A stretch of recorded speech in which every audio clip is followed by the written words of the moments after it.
Hello दोस्तों, आप सुन रहे हैं हॉरर स्टोरी फियर फैक्ट्स के साथ। आशा करता हूँ कि आप सब ठीक होंगे और आगे भी ठीक रहे।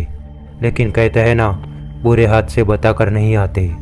ऐसा ही कुछ हादसा हुआ था नीरव और उसके दोस्तों के साथ। आखिर नीरव और उसके दोस्तों के साथ ऐसा क्या हुआ था कि नीरव के दोस्तों को अपनी जान से हाथ गंवाना पड़ा। तो आइए सुनते हैं नीरव और उसके दोस्तों की पूरी घटना। दोस्तों, मेरा नाम नीरव है और मैं झारखंड के एक छोटे से गांव में रहता हूँ। और मैं बहुत दूर के शहर में बहुत सालों से काम करता था।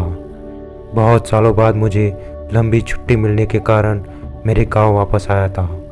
मुझे इतने सालों बाद घर पे वापस आता देख मेरा पूरा परिवार भावुक हो जाता है और मेरी माँ मुझे सीने से लगाकर रोने लगती है। फिर मैंने जैसे तैसे करके मेरी माँ को शांत कराता हूँ। फिर थोड़ी देर बाद मैं पूरे परिवार के साथ सुख दुख की बातें करता हूँ। अब तक शाम हो गई थी।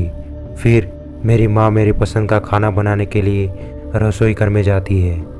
मैं बस में आया था तो मैं बहुत थक गया था, तो मैं थोड़ा आराम करने के लिए थोड़ा लेट जाता हूँ कि तभी मेरे फ़ोन की घंटी बजती है।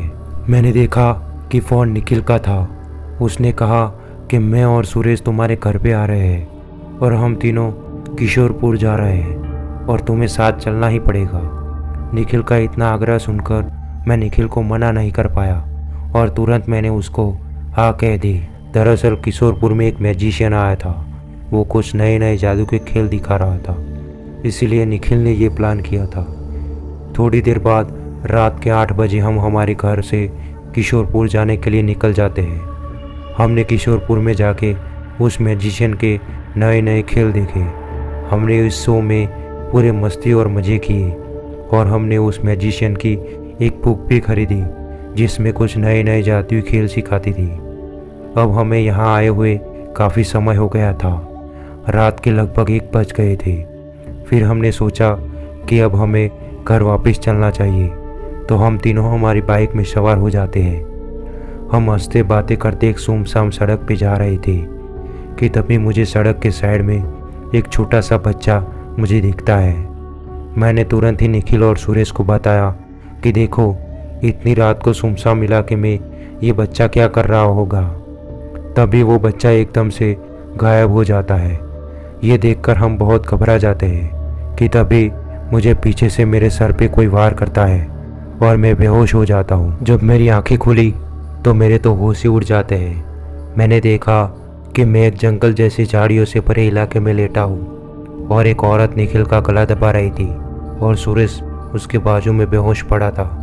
ये देखकर तो मेरी सांसें तेज हो जाती है और मेरा सर चकराने लगता है। मुझे समझ ही नहीं आ रहा था कि मैं करूँ तो क्या करूँ। फिर उस औरत ने निखिल को नीचे फेंक दिया और सुरेश के पैर खींचकर वो औरत सुरेश को घसीट कर झाड़ियों में ले जाती है कि तभी मैं उठकर निखिल के पास जाता हूँ कि तभी निखिल के होश आते हैं और निखिल फूट फूट कर रोने लगता है और कहता है, भाई जल्दी से कुछ करो वरना ये चुड़ैल हमें जिंदा खा जाएगी। जल्दी से इस जगह से बाहर रास्ता खोजो। तभी हम दोनों जल्दी जल्दी घबराते हुए हम बाहर का रास्ता खोदने लगते हैं कि तभी निखिल और वो औरत अपना भयानक रूप लेकर हमें मारने के लिए आते हैं। ये देखकर हमारी सांसें तेज हो जाती हैं। हम उन दोनों को देखकर झाड़ियों में छुप जाते हैं। लेकिन तभी निखिल के फ़ोन की घंटी बजती है कि तुरंत ही वो चुड़ैल हमारी ओर आगे बढ़ने लगती है कि तभी मैंने और निखिल ने एक दूसरे का हाथ पकड़ लिया और घबराते हुए वहाँ से दौड़ने लगते हैं। हम दौड़ते दौड़ते बहुत आगे आ गए थे। हम एक पेड़ के नीचे सांस खाने के लिए रुकते हैं कि तभी निखिल का पैर सुरेश पकड़ के खींचने लगता है और दूसरा पैर वो औरत खींचने लगती है। वो दोनों निखिल को घसीट के झाड़ियों में ले जाते हैं। वहाँ की पूरी जगह निखिल के चीखों से गूंज उठती है, पर मैं निखिल को बचाने के लिए नाकामयाब रहा। फिर मैं रोते हुए आगे की ओर तेज़ी से दौड़ने लगता हूँ। फिर आगे सड़क पे मुझे जीने की एक उम्मीद दिखती है। मैंने देखा कि एक गाड़ी सामने से आ रही है। मैं मन ही मन सोच रहा था कि जो मैंने इस गाड़ी को नहीं रोका तो मैं आज मारा जाऊंगा। मैंने गाड़ी को हाथ दिखाया तो उस गाड़ी वाले ने गाड़ी को रोका मैं गाड़ी में बैठने जा ही रहा था कि मुझे वो औरत, निखिल, सुरेश तीनों दिखते हैं। वो लोग गाड़ी के और आगे बढ़ रहे थे। तभी उस गाड़ी वाले ने घबराते हुए गाड़ी को इतनी तेज रेस दी कि वो लोग बहुत पीछे छूट जाते हैं। और मैंने पीछे मुड़कर देखा तो मैंने मेरे दोस्तों का भयानक चेहरा देखा और फिर वो एकदम से गायब हो जाते हैं। फिर उस गाड़ी वाले ने मेरे से पूरी जानकारी ली और उसने बताया कि 5 साल पहले एक औरत को किसी ने यहाँ मारकर इस झाड़ियों में फेंक दिया था। तभी से इस सड़क में रात से गुजरने वाले लोगों का बचना नामुमकिन होता है। इसकी ये बात सुनकर मैं बहुत घबरा जाता हूँ और दुखी भी हो जाता हूँ कि आज मेरे 2 दोस्तों की जान चली गई।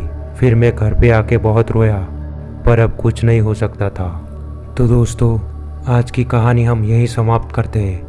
और आपके साथ भी ऐसी कोई घटना हुई हो तो आप हमारी इंस्टा आईडी पे शेयर कर सकते हैं। तब तक के लिए चैनल को सब्सक्राइब कर देना ताकि हमारे वीडियो आपको सतर्क करते रहे। धन्यवाद।